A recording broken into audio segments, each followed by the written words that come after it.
Hello বন্ধুরা, এখন আমি ভূতমুখী বলে শর্ট ফিল্মটা রিভিউ করতে চলেছি, যেটি ডিরেক্টর হলো রজত রায় এবং অরুণাভ মুখার্জি, এবং এটি বিএমএস মানে বাঁকুড়া মিম শর্ট তাদের ইউটিউব চ্যানেলে এই শর্ট ফিল্মটা অলরেডি এসে গেছে।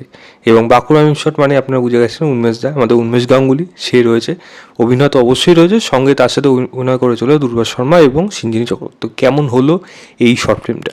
গল্পটার ব্যাপারে দেখুন, শর্ট ফিল্মের ব্যাপারে তো সেরকম বলা যায় না, তবে এইটুকু বলে দিতে পারি যে উমেশ গাঙ্গুলি যে একজন ভূত, সে একটা গল্প ন্যারেট করছে এবং সেই গল্পের মধ্যে একটা প্রেমের কাহিনী, একটা বদলার কাহিনী এবং একটা মানে শিক্ষা দেওয়া বলা যায় যে মানুষকে উপলব্ধি করানোর জন্য একটা পদক্ষেপ নেওয়া, সেই ব্যাপারে কীভাবে একটা ফিলোসফি উঠে আসছে এবং সেখান থেকে সে কি বদলা নিতে পারছে, সেরকম একটা গল্প কিন্তু উঠে আসছে। তার মধ্যেই একটা আবার প্রেমের কাহিনীও উঠে আসছে। এই নিয়েই এই শর্ট ফিল্মটা রয়েছে। আপনারা গিয়ে বিএমএস ইউটিউব চ্যানেলে আপনারা গিয়ে দেখতে পারেন, আমি লিঙ্কটা দিয়ে রাখবো ডেসক্রিপশনে, আপনারা গিয়ে অবশ্যই চেক করতে পারেন। তবে এই গল্পটার মধ্যে বেশ কিছু জিনিস কিন্তু ভালো ছিল, কিন্তু আলটিমেটলি যদি ওভারঅল যদি বলি, আমার কিন্তু যতটা এক্সপেকটেশন ছিল আমার কিন্তু ততটা একেবারে ফুলফিল হয়নি। হ্যাঁ, ডেফিনেটলি হয়েছে, পার্শিয়ালি হয়েছে, বাট ম্যাক্সিমামটা কিন্তু হয়নি। তো প্রথম যে জিনিসটা ভালো বলবো, অবশ্যই পারফরমেন্স ভালো বলবো। দুর্বা শর্মা এবং সিঞ্জিনী, তাদের কেমিস্ট্রি, তাদের দেখতে বেশ ভালো লেগেছে অনস্ক্রিন, এবং অবশ্যই উন্মেশদাকে ওই অনস্ক্রিনে দেখাই মানে আলাদা একটা মজা চলে আসে। এবং যে মজার ছলে যেরকম উন্মেশদা শুরু করেছিল সেটাও ভালো লাগছিলো। ভাবছিলাম হয়তো অন্যরকম দিকে যাবে হয়তো গল্পটা, বাট না, একটা কমিক ওয়েতে জিনিসটাকে শুরু হচ্ছে, একটা সেখানে ইমোশনাল দিক চলে আসছে, তারপরে একটা ট্র্যাজিক হতে এই শর্ট ফিল্মটা শেষ হচ্ছে।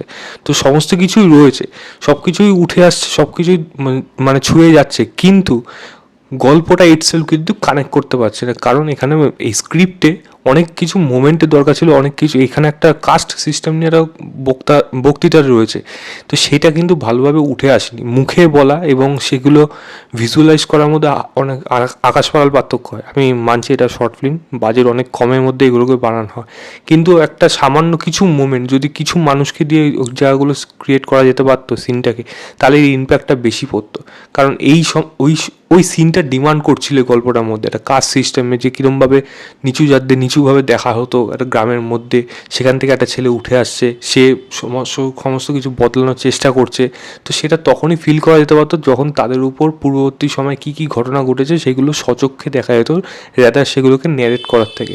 তো আমার মনে হয় এই জিনিসটা এই শর্ট ফিল্মটার জন্য সবথেকে বড় খারাপ দিক হতে চলেছে।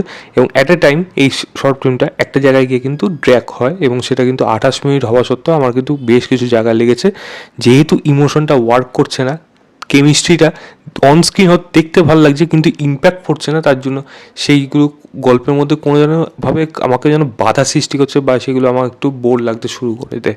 তো এটা আমার দেখে মনে হয়েছে এই কাজটার মধ্যে, এর মধ্যে পোটেনশিয়াল অনেক ছিল, যেটা বললাম কাজ সিস্টেম নিয়ে একটা ভালো বার্তা দিতে পারতো, এবং সেখান থেকে একটা মানুষের বদলা, এবং পরিশেষে যা ঘটনাটা এখানে দেখানো হলো এবং সেটা যে উপসংহার যে বলা যায় যে মানে সংক্ষেপে বা বলা যায় ক্লাইম্যাক্স, সেটা আমার কি হলো এবং সেখানে কি বক্তৃতা উঠে আসলো, সেগুলো সবই কিন্তু ভালো হতে পারতো যদি গল্পটা ভালোভাবে একটু লেখা হতো এবং সেগুলো যদি ভালোভাবে প্রেজেন্ট করতে পারতো স্ক্রিন প্লের মধ্যে, তা আমার মনে হয় সেটা অনেক বেশি ভালো হতো। তা আমি বলবো আপনারা গিয়ে একবার দেখুন, দেখে আপনারা বিচার করুন। শর্ট ফিল্ম অনেক কষ্ট করে বানানো হয়, সেগুলো বুঝতে পারি। তো সবারই অ্যাটলিস্ট একবার দেখা উচিত, তারপর ভিন্ন মতামত তো হতেই পারে, ভালো লাগতেই পারে লোকে, তো সেটা আলাদা ব্যাপার, বাট আমার যেটা মনে হচ্ছে আমি বললাম। তো এই ছিল আমার ওভারঅল রিভিউ ভূতমুখী বলে শর্ট ফিল্মটা। ভিডিওটা ভালো লাগলে লাইক শেয়ার, চ্যানেলটাকে অবশ্যই সাবস্ক্রাইব করে দেবেন। বাই।